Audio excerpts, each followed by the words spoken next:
ওম শান্তি। আজকের তারিখ হলো 15 ফেব্রুয়ারি 2025। প্রাতঃ মুরলি ওম শান্তি বাপ দাদা মধুবন।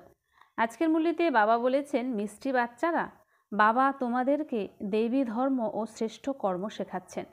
তাই তোমাদের দ্বারা কোনো অসুরি কর্ম করা উচিত নয়। বুদ্ধি খুব শুদ্ধ থাকা চাই। তো বাবা বলছেন যে বাবা তোমাদেরকে দেবী ধর্ম ও শ্রেষ্ঠ কর্ম শেখাচ্ছেন, তাই তোমাদের দ্বারা কোনো আসুরি কর্ম হওয়া উচিত নয়। বুদ্ধি খুব শুদ্ধ থাকা চাই। প্রশ্ন, দেহ অভিমানে এলে কোন পাপ কর্মটি হয়ে থাকে?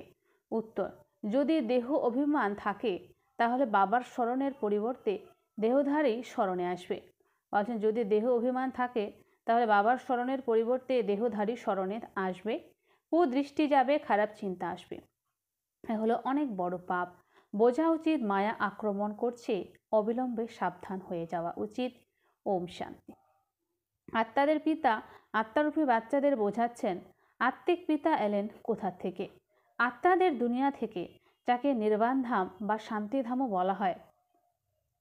এ হলো গীতার কথা। মানুষ তোমাদের জিজ্ঞাসা করে থাকে, এই জ্ঞান কোথা থেকে এসেছে? বলো, এই জ্ঞান তো হলো সেই গীতার জ্ঞান। গীতার পাঠ চলছে এবং বাবা পড়াচ্ছেন। ভগবানও বাদ আছে না, আর ভগবান তো হলেন একজনই, তিনি হলেন শান্তির সাগর। থাকেনও শান্তিধামে, যেখানে আমরাও থাকি। বাবা বোঝান যে এ হলো পতির দুনিয়া, পাপ আত্মাদের তমপ্রধান দুনিয়া। তোমরাও জানো যে অবশ্যই আমরা আত্মারাও এই সময় তমপ্রধান হয়েছি। 84 চক্র পরিক্রমা করে শতপ্রধান থেকে তমপ্রধান স্টেজে এসেছি। এ হলো পুরনো বা কলিযুগের দুনিয়া, তাই না? এইসব নাম সবই হলো এই সময়ের। পুরনো দুনিয়ার পরে আবার নতুন দুনিয়া হয়। ভারতবাসী এই কথাও জানে যে মহাভারতের যুদ্ধ তখন হয়েছিল যখন দুনিয়া পরিবর্তন হওয়ার ছিল। সেই সময় বাবা এসে রাজযোগের শিক্ষা দিয়েছিলেন। শুধু ভুল কি হয়েছিল? এক তো কল্পের আয়ু স্মরণে না থাকার ভুল হয়েছে, এবং দ্বিতীয় গীতার ভগবানকেও ভুলে গেছে। কৃষ্ণকেও তো গড ফাদার বলা যাবে না। আত্মা বলে গড ফাদার, তো তিনি তো হলেন নিরাকার। নিরাকার বাবা আত্মাদের বলেন, আমাকে স্মরণ করো, আমি হলাম পতিত পাবন। আমাকে সম্বোধন করা হয়, হে পতিত পাবন। কৃষ্ণ তো হলো দেহধারী, তাই না? আমার তো কোনো শরীর নেই, আমি হলাম নিরাকার। মানুষের পিতা নয়, আমি হলাম আত্মাদের পিতা। এই কথা তো বুদ্ধিতে পাকা করে নেওয়া উচিত। বারে বারে আমরা আত্মারা আত্মিক পিতার কাছে উত্তরাধিকার প্রাপ্ত করি। এখন 84 জন্ম পূর্ণ হয়েছে। বাবা এসেছেন, বাবা বাবা করতে থাকতে হবে, বাবাকে স্মরণ করতে হবে। সম্পূর্ণ কল্প দেহের পিতাকে স্মরণ করেছ। এখন আত্মিক পিতা এসেছেন এবং মনুষ্য সৃষ্টি থেকে সব আত্মাদের ফিরিয়ে নিয়ে যান। কারণ রাবণ রাজ্যে মানুষের দুর্গতি হয়েছে, তাই এখন রুহানি পিতাকে অর্থাৎ শিব বাবাকে স্মরণ করতে হবে। এই কথাও কোনো মানুষ বোঝে না যে এখন হলো রাবণ রাজ্য। রাবণের অর্থ বোঝে না, শুধু একটি প্রচলন হয়ে গেছে বিজয়া দশমী উৎসব পালনের। তোমরা কি অর্থ বুঝতে নাকি? এখন বোধ এসেছে অন্যদের বোঝানোর জন্য। যদি অন্যদের বোঝাতে না পারো, তার অর্থ হলো নিজেও কিছুই বুঝতে পারোনি। বাবার মধ্যে সৃষ্টিচক্রের জ্ঞান আছে। আমার তারই সন্তান, অতএব বাচ্চাদের মধ্যে এই জ্ঞান থাকা উচিত। এ হলো তোমাদের গীতা পাঠশালা। এর উদ্দেশ্য কি? এ লক্ষ্মীনারায়ণ হওয়া। এ হলো রাজযোগ, তাই না? নর থেকে নারায়ণ, নারী থেকে লক্ষ্মী হওয়ার এ হলো নলেজ। তারা তো বসে কাহিনী শোনায়, এখানে তো তোমরা পড়াশোনা করো। আমাদের বাবা রাজযোগ শেখাচ্ছেন। তিনি রাজযোগের শিক্ষা দেন কেবল কল্পের সঙ্গম যুগে। বাবা বলেন, আমি পুরনো দুনিয়াকে পরিবর্তন করে নতুন দুনিয়া বানাতে এসেছি। নতুন দুনিয়ায় লক্ষ্মীনারায়ণের রাজ্য ছিল, পুরনো দুনিয়ায় নেই। পুনরায় অবশ্যই হওয়া উচিত। চক্রের বিষয়ে তো জেনেছ, মুখ্য ধর্ম হলো 4টি। এখন দেবতা ধর্ম নেই, দেবী ধর্ম ভ্রষ্ট এবং দেবী কর্ম ভ্রষ্ট হয়েছে। এখন আবার তোমাদের দেবী ধর্ম শ্রেষ্ঠ এবং কর্ম শ্রেষ্ঠ শেখাচ্ছি। তাই নিজের উপরে নজর রাখতে হবে। আমাদের দ্বারা কোনো অসুরি কর্ম হচ্ছে না তো? মায়ার বশে কোনো খারাপ চিন্তা বুদ্ধিতে আসে না তো? কুদৃষ্টি থাকে না তো? যদি দেখো কারো কুদৃষ্টি থাকছে বা খারাপ চিন্তা আসছে, তো তাকে অবিলম্বে সতর্ক করা উচিত। তার সঙ্গে মেলামেশা করা উচিত নয়। বরং তাকে সতর্ক করা উচিত, তোমার মধ্যে মায়ার প্রবেশ হয়েছে, তাই খারাপ চিন্তা আসছে। যোগে বসে বাবার স্মরণের পরিবর্তে কোনো দেহধারীর স্মরণ এলে বুঝতে হবে মায়ার আক্রমণ হয়েছে, আমি পাপ কর্ম করছি। এতে বুদ্ধি খুব শুদ্ধ থাকা উচিত।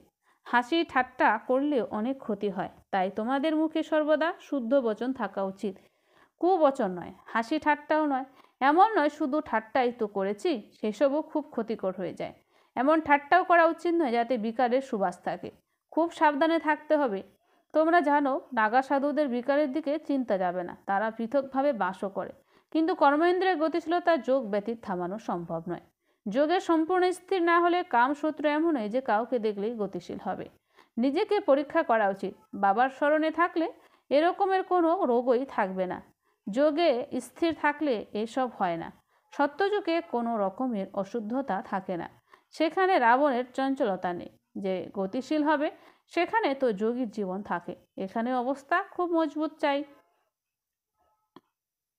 যোগ বলের দ্বারা এইসব রোগ শেষ হয়ে যাবে, এতেই খুব পরিশ্রম রয়েছে।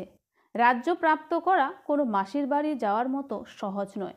পুরুষার্থ সহজেই করতে হবে, তাই না? এমন নয় যা ভাগ্যে আছে তাই প্রাপ্ত হবে। ধারণই করে না, অর্থাৎ পাই পয়সার পথ প্রাপ্ত করার যোগ্য। সাবজেক্ট তো অনেক হয়, তাই না? কেউ ড্রয়িংয়ের, কেউ খেলার মার্কস নেয়, সেসব হলো কমন সাবজেক্ট। তেমনই এখানেও সাবজেক্ট আছে, কিছু তো পাবে। যদিও বাদশাহী প্রাপ্ত হবে না, সে তো সার্ভিস করলে বাদশাহী প্রাপ্ত হবে। তার জন্য অনেক পরিশ্রম চাই। অনেকের বুদ্ধিতে বসে না, এরকম যেন খাবারই হজম হয় না, উঁচু পদ প্রাপ্তির সাহস নেই, একে অসুখ বলা হবে, তাই না? তোমরা কোনো বিষয়কে দেখেও দেখো না। আত্মিক পিতার স্মরণে থেকে অন্যদের পথ বলে দিতে হবে, অন্ধের লাঠি হতে হবে। তোমরা তো পথ জানো, রচয়িতা আর রচনার জ্ঞান, মুক্তি ও জীবন মুক্তি তোমাদের বুদ্ধিতে ঘুরপাক খায়। যারা যারা মহারথী রয়েছে, বাচ্চাদের অবস্থায় রাত দিনের তফাৎ থাকে, কখনো বিত্তবান কখনো দরিদ্র হয়ে যায়। রাজত্বের পদ মর্যাদায় তফাৎ হয়, তাই না? তবু হ্যাঁ, সেখানে রাবণ না থাকার দরুন দুঃখ থাকে না। যদিও সম্পদের দিক থেকে তফাৎ হয়ে যায়, সম্পদের দ্বারা সুখ থাকে। যত যোগে থাকবে ততই হেলথ ভালো থাকবে। পরিশ্রম করতে হবে। অনেকের আচরণ এমন থাকে যেমন অজ্ঞানী মানুষের হয়ে থাকে, তারা কারো কল্যাণ করতে পারবে না। যখন পরীক্ষা হয় তখন জানা যায় যে কে কত মার্কস নিয়ে পাশ করবে, তখন সেই সময় হায় হায় করতে হবে। বাপদাদা দুজনেই কত বোঝাতে থাকেন, বাবা এসেছেন কল্যাণ করতে, নিজেদের এবং অন্যদের কল্যাণ করতে হবে। বাবাকে আহ্বান করা হয়েছে, আমরা পতিত, এসে আমাদের পবিত্র হওয়ার পথ বলে দিও। তাই বাবা শ্রীমত দেন, তোমরা নিজেকে আত্মা নিশ্চয় করে দেহ অভিমান ত্যাগ করে আমাকে স্মরণ করো। কত সহজ এই ওষুধ বলো, কত সহজ এই ওষুধ বলো। আমরা কেবল একমাত্র ভগবান পিতাকে স্মরণ করি। তিনি বলেন, তোমরা আমাকে আহ্বান করো যে এসে পতিতকে পবিত্র করো, তাই আমায় আসতে হয়। ব্রহ্মার কাছে তোমরা কিছুই প্রাপ্ত করো না, তিনি তো হলেন দাদা, বাবাও নন। বাবার কাছ থেকে উত্তরাধিকার প্রাপ্ত হয়, ব্রহ্মার কাছ থেকে নয়। নিরাকার বাবা ব্রহ্মার দ্বারা আমাদের অ্যাডাপ্ট করে আত্মাদের, অর্থাৎ আমাদের পড়ান। ব্রহ্মাকেও পড়ান, ব্রহ্মার কাছ থেকেও কিছু প্রাপ্তি হয় না। অবিনাশী উত্তরাধিকার বাবার কাছ থেকে প্রাপ্ত হয়, ব্রহ্মা বাবার দ্বারা প্রদান করেন একজনেই, তারই হলো মহিমা। তিনি হলেন সকলের সদ্গতি দাতা। ব্রহ্মা বাবা তো পূজ্য থেকে পূজারী হন, সত্যযুগে ছিলেন, তারপরে 84 জন্ম ভোগ করে এখন পতিত হয়েছে, পুনরায় পূজ্য পবিত্র হচ্ছে। আমরা পিতার কাছ থেকে জ্ঞান প্রাপ্ত করি, মানুষদের হলো ভক্তি মার্গ, এ হলো আত্মিক জ্ঞান মার্গ। জ্ঞান শুধু একমাত্র জ্ঞান সাগরের কাছে আছে, বাকি এই শাস্ত্র ইত্যাদি হলো সব ভক্তির।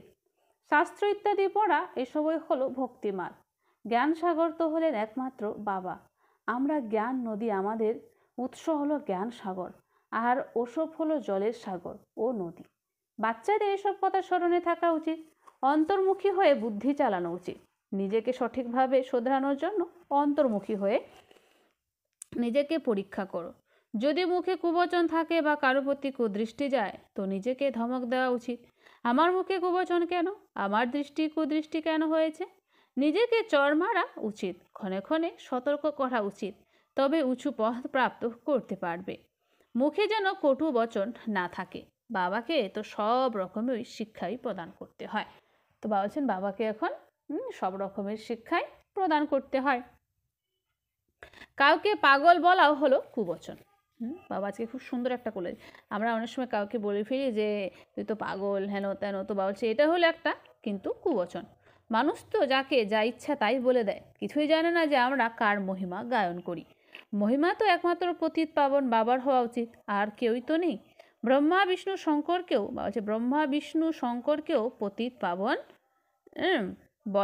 ব্রহ্মা বিষ্ণু শঙ্করকেও পতিত পাবন বলা হয় না। তারা তো কাউকে পবিত্র করেন না, কারণ ব্রহ্মা বিষ্ণু শঙ্কর কাউকে পবিত্র করেন না। পতিত থেকে পবিত্র একমাত্র বাবা করেন। ঠিক আছে, পতিত থেকে পবিত্র একমাত্র বাবা করেন। পবিত্র সৃষ্টি হলে নতুন দুনিয়া, সেই দুনিয়া তো এখন নেই। পবিত্রতা আছে স্বর্গে, পবিত্রতার সাগরও আছেন। এই হলো রাবণের রাজ্য। তো বাবা বলছেন এটা হলো এখন রাবণের রাজ্য। এখন বাচ্চাদের আত্মাভিমানী হওয়ার জন্য অনেক পরিশ্রম করা উচিত। মুখ থেকে কোনো রকম পাথর বা কুবচন যেন বের না হয়। খুব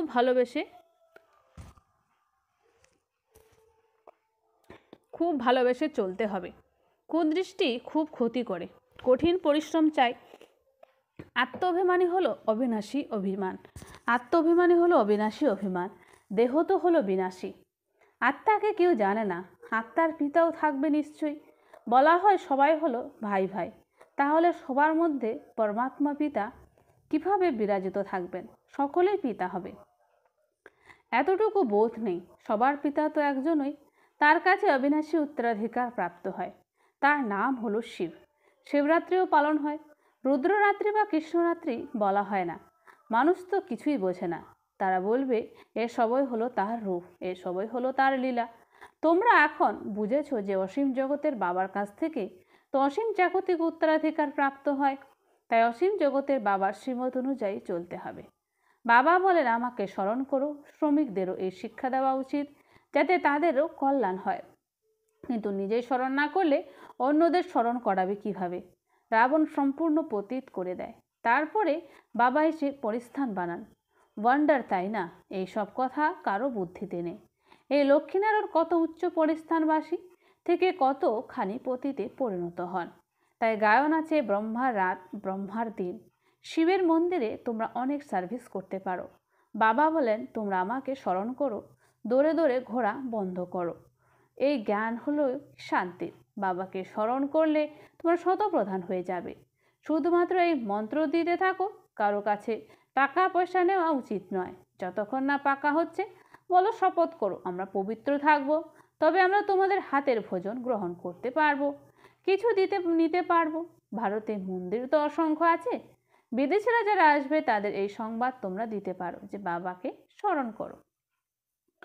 আচ্ছা, মিষ্টি মিষ্টি হারানিধি বাচ্চাদের প্রতি মাতা পিতা বাপদাদার স্মরণে স্নেহ সুমন আর সুপ্রভাত। আত্মাদের পিতা তার আত্মারূপী বাচ্চাদেরকে জানাচ্ছেন নমস্কার। আরও সমস্ত আত্মারূপী বাচ্চারা জানায় মাতা পিতা বাপদাদাকে স্নেহ সুমন আর নমস্কার। ধারণার জন্য মুখ্য সার। 1 নম্বর, কখনো এমন হাসি ঠাট্টা করবে না যাতে বিকারের বাম থাকে। কখনো এমন হাসি ঠাট্টা করবে না যাতে বিকারের বাম থাকে। নিজেকে খুব সাবধানে রাখতে হবে, মুখে কটু বচন যেন না আসে। 2 নম্বর, আত্ম অভিমানী হওয়ার অনেক অনেক প্র্যাকটিস করতে হবে। সবার সঙ্গে খুব ভালোবেসে চলতে হবে। কুদৃষ্টি রাখবে না।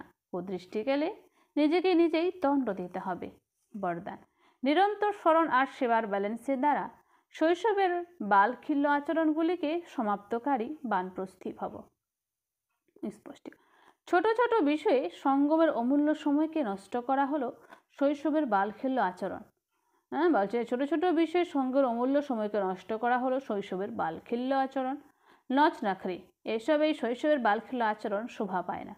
বানপ্রস্থে কেবল একটি কাজ থেকে যায়, বাবার স্মরণ আর সেবা। এটা ছাড়া আর অন্য কিছু যেন স্মরণে না আসে। যখন ঘুম থেকে উঠবে তখনও স্মরণ আর সেবা, যখন ঘুমাবে তখনও স্মরণ আর সেবা। নিরন্তর এই ব্যালেন্স যেন চলতে থাকে। ত্রিকালদর্শী হয়ে শৈশবের কথা বা শৈশবের সংস্কারগুলির সমাপ্তি সমারোহ পালন করো, তখন বলা হবে বানপ্রস্থি। স্লোগান, সর্বপ্রাপ্তিতে সম্পন্ন আত্মার লক্ষণ হলো সন্তুষ্টতা। সর্বপ্রাপ্তিতে সম্পন্ন আত্মার লক্ষণ হলো সন্তুষ্টতা। সন্তুষ্ট থাকো আর সন্তুষ্ট করো। অব্যক্ত ইশারা। একান্ত প্রিয় হও, একতা আর একাগ্রতাকে ধারণ করো। একান্ত প্রিয় হও, একতা আর একাগ্রতাকে ধারণ করো। একান্ত যেমন স্থূল রূপেও থাকা যায়, তেমন সূক্ষ্ম রূপেও থাকা যায়। একান্তের আনন্দের অনুভবী হয়ে যাও, একান্তের আনন্দের অনুভবী হয়ে যাও, তাহলে বহির্মুখিতা ভালো লাগবে না। অব্যক্ত স্থিতিকে বৃদ্ধি করার জন্য একান্তে থাকা রুচি রাখতে হবে। একতার সাথে একান্ত প্রিয় হতে হবে। একতার সাথে একান্ত প্রিয় হতে হবে। আচ্ছা, ওম শান্তি। ধন্যবাদ বাবা আজকের এই সুন্দর মিষ্টি মুরলির জন্য।